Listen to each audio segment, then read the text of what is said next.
Verdade. Então, passamos por esse processo, instalamos todos nós que estamos cuidando da acessibilidade do site, instalamos os leitores de tela e aí, em vez de lermos o site, nós estamos ouvindo o site. Então, isso passa por uma adaptação que hoje, qualquer imagem que sobe lá para o site da Câmara, ela vem junto de um texto alternativo, uma audiodescrição que conta, olha, é uma foto do Mário e do Jonas num estúdio, por exemplo. Ou é um banner clicável que leva para uma audiência pública. Porque o que podia acontecer antes, né, e acabou acontecendo, uma situação ou outra, foi que você tinha botões que levavam para partes importantes do site e não tinha uma descrição clara. Então, a pessoa cega, que depende do leitor de telas para interagir com o site, acabava perdendo, não sabia, poxa, eu quero acompanhar aquela audiência pública.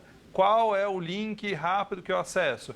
Ela tinha acesso por um caminho um pouco mais longo, mas o atalho que nós pensamos para toda a população, para colocar lá na página inicial, isso não, a pessoa cega acabava perdendo esse acesso já diferenciado. Então, hoje, com esse estudo, né, foi uma questão de, primeiro, de nos colocarmos no lugar da pessoa cega e começarmos a ouvir o site ao invés de ler. E segundo, um trabalho técnico de adequar, de mudar os elementos.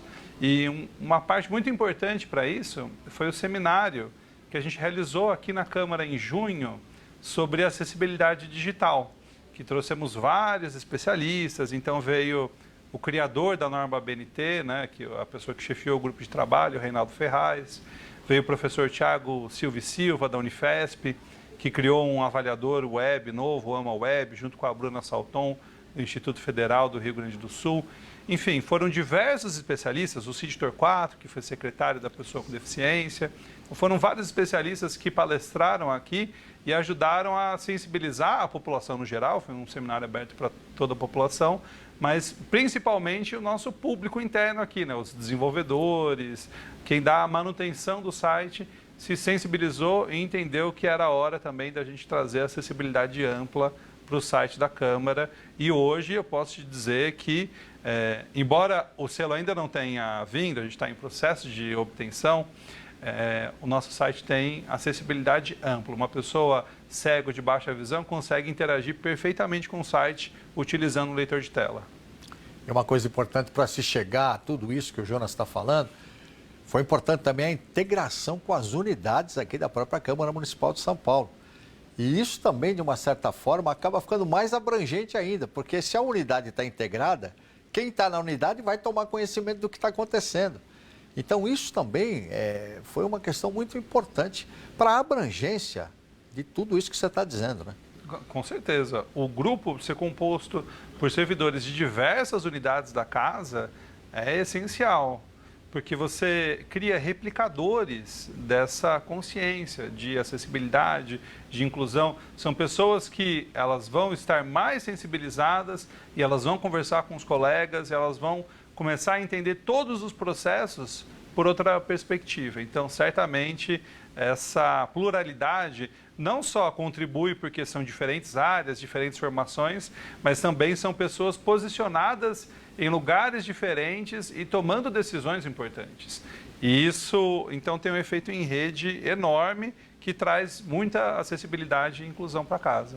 Com certeza. E a pessoa que vem aqui e desfruta disso, a pessoa que tem qualquer tipo de deficiência e desfruta disso, ela vai automaticamente falar para outras pessoas. Olha, lá na Câmara Municipal tem esse aspecto assim, assim, a gente lá está realmente sendo tratado de uma forma que a gente talvez não foi tratado antes em qualquer outro lugar, principalmente no ambiente público. E isso leva a uma questão importante. Em outros locais, procurarem, falar assim, pô, peraí, é uma referência. Vocês já estão, por exemplo, fazendo visitas técnicas em alguns lugares, as pessoas têm pedido, pô, como é que eu faço isso? Porque, sem dúvida nenhuma, está atraindo muita gente e é um sucesso efetivo do ponto de vista daquilo que vocês se propuseram. Existe isso já, Jonas? Já estamos, a gente está passando por um processo agora, esse processo inicial, de conhecermos as referências. Então, o que a gente fez até agora foi visitar, por exemplo, a Fundação Dorina Norwil, que é um marco brasileiro de inclusão da pessoa cega, né? Que era conhecido como o Instituto do Livro para o Cego e depois virou a Dorina, que faz um trabalho de inclusão e de produção de material em braille. Então, algumas coisas que não temos o know-how aqui, a gente está buscando lá fora.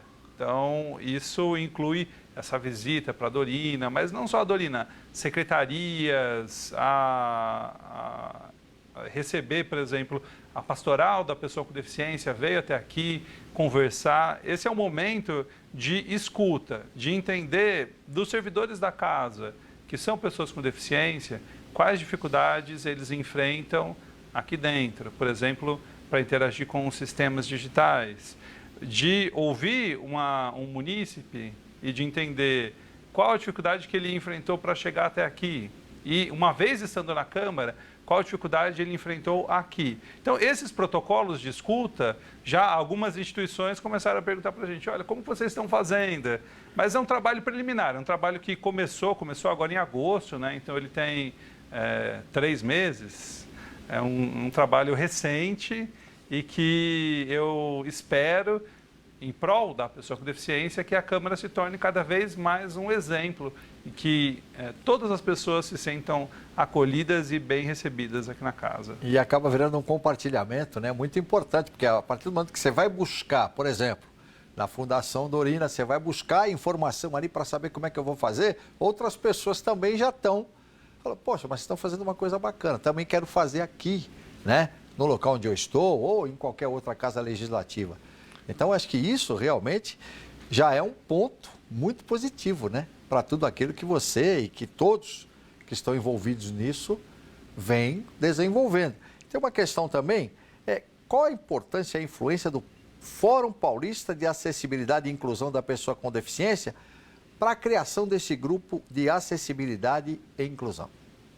Bom, o Fórum ele foi criado em 2023, a Câmara foi uma das entidades que fundou o Fórum, né, já na carta inicial, e ele inseriu a Câmara nesse diálogo e nessa sensibilização da importância cada vez maior da acessibilidade e inclusão. Então, várias das ações que aconteceram na casa nos últimos anos que envolvem essa temática passaram pelo Fórum. Eu citei agora o seminário, mas teve várias cartilhas também que foram compartilhadas com os servidores, teve do combate ao capacitismo, do combate à violência contra a pessoa com deficiência. Então, o Fórum, ele serviu como um grande catalisador desse processo. Ele instruiu, ele sensibilizou e ele permitiu um caminho de formação técnica e um entendimento para a gente conseguir constituir, chegar nesse momento e constituir esse grupo com bastante firmeza do propósito, de como que ele tem que se estruturar. Então, ele deu uma inspiração muito grande para a formação do grupo, com certeza. Jonas Gomes, coordenador do grupo um grupo tão importante que a gente citou aqui durante o programa inteiro, falando de acessibilidade e inclusão. Então é importante agradecer muito a sua presença e fique à vontade para as suas considerações finais. Obrigado, Ari. Eu acho que nesse momento, o que é muito importante para a gente é entender das pessoas que estão assistindo, das pessoas que vêm até a Câmara, se vocês têm alguma demanda específica. Você veio até a Câmara e encontrou alguma barreira, você que é uma pessoa com deficiência, encontrou alguma barreira na sua estada aqui na casa, entre em contato com o grupo. Nosso e-mail é o gt-acessibilidade@saopaulo.sp.leg.br. A gente está aberto a ouvir, a gente está procurando ouvir as pessoas com deficiência para tornar o espaço aqui cada vez mais acessível e inclusivo para que a sua voz possa também ser ouvida aqui na casa. O Legislativo do Futuro de hoje termina aqui. Se você está nos acompanhando pelo YouTube, não se esqueça de se inscrever no canal e comentar o que achou do tema de hoje. Siga também o nosso perfil no Instagram, o @Câmara São Paulo. Rede Câmara São Paulo, sua conexão com a política da cidade.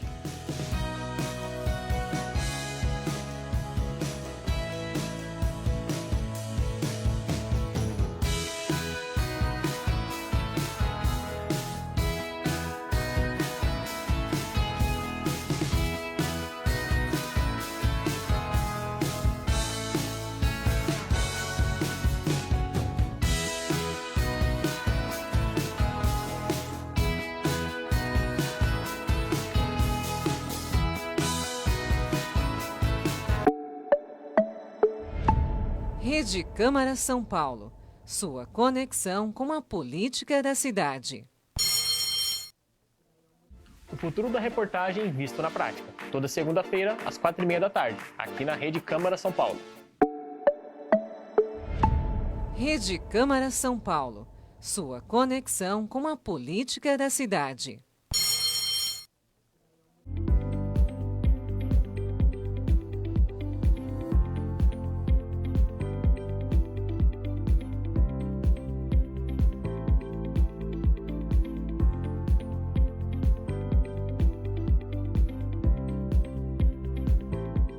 Olá, hoje vamos conversar de um assunto que pode salvar vidas, trombose. Quando, na verdade, nós precisamos estar atentos a sinais de alerta para procurar rapidamente auxílio médico. É possível prevenir a trombose e suas complicações que podem ser graves?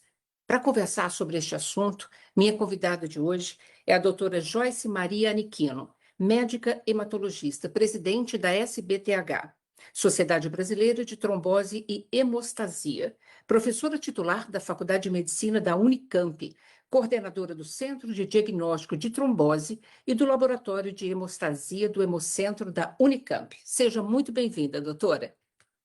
Eu agradeço muito o convite, é um prazer. Primeiro porque o que nós consideramos como mais importante é o que você falou no início. O que podemos fazer para prevenir? Porque sempre que nós possamos evitar, nós estamos fazendo muito melhor para o paciente. Claro.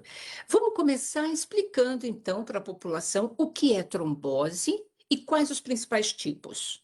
Então, a trombose, é bom nós diferenciarmos. A gente chama de trombose qualquer trombo que esteja dentro de um vaso. Só que esse vaso pode ser uma artéria ou pode ser uma veia. E aqui, hoje, nós vamos falar muito sobre o quê? Trombose venosa. E mesmo dentro das tromboses venosas, nós podemos ter a trombose que acomete os vasos profundos, como os periféricos. E o que é mais importante na prática, tem risco, é a trombose venosa profunda. Então, vamos imaginar